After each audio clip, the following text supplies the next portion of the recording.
How to switch from 5G to 4G on iPhone 16 or iPhone 16 Pro. In this tutorial, we'll guide you through switching from 5G to 4G on your iPhone 16 or iPhone 16 Pro.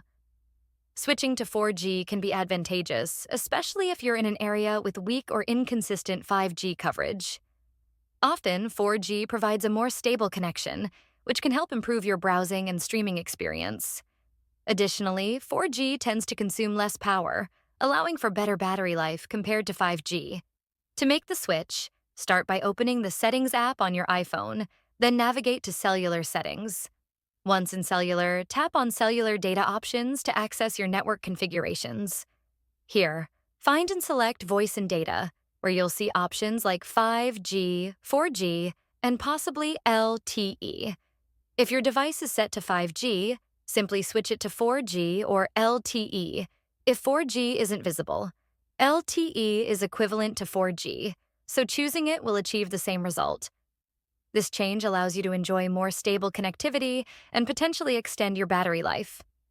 And that's it. You've successfully switched your iPhone to 4G. Thanks for watching, and we hope this helps improve your iPhone experience.